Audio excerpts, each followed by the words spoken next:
Prohibition was a nationwide ban on the production, importation, and sales of alcohol. It was intended to limit the drinking in the United States. However, it ended up causing more problems than it solved. The people were angry with this new law.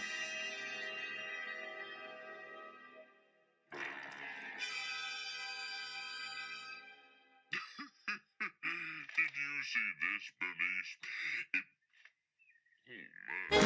And they protested and went against it in every way possible. It led to even more corruption and crime than previously, with alcohol being legal. After 13 years of a nationwide thirst, they finally came to a compromise and repealed the amendment.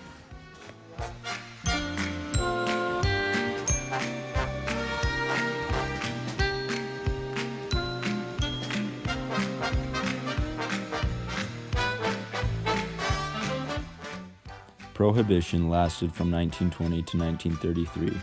During this time, crime and gangs were more prevalent than ever before.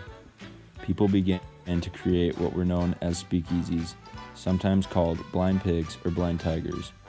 These were hidden underground bars that were much like clubs or bars today, complete with tables, bartender, bouncer, and a live band. They were a way to drink safely without worry of police intervention.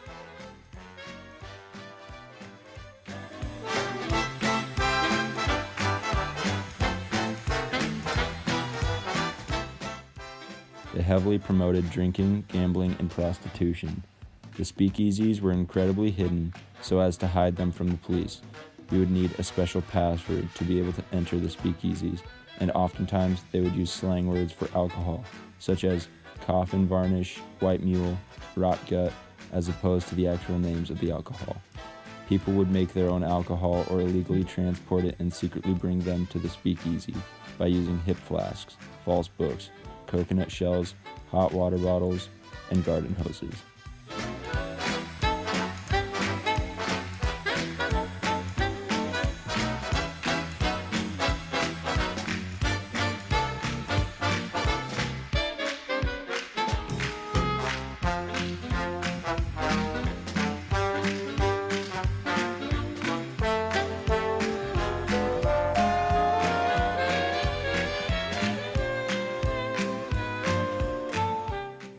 There were estimated to be around 30,000 speakeasies, twice the number of legal bars before Prohibition.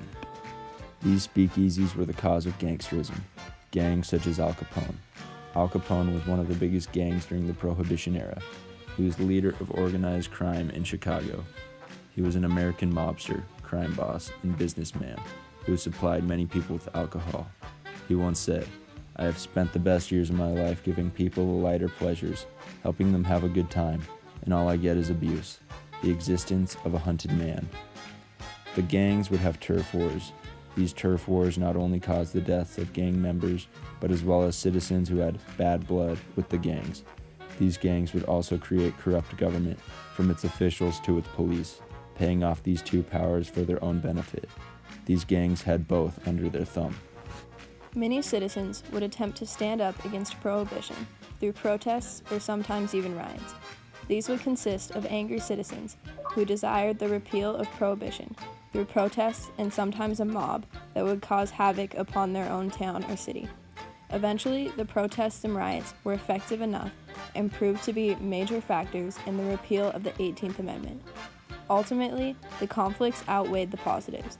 Gangs, crimes, riots, and protests, and a massive part of the nation became divided from its government. It will be very difficult, if not impossible, to estimate the benefit that will come to this country from the lesson taught to the coming generations, to make it their business to see that no such matter as this is ever again made the subject of federal constitutional law. Finally, on December 5th, 1933, they passed the 21st Amendment, ending Prohibition.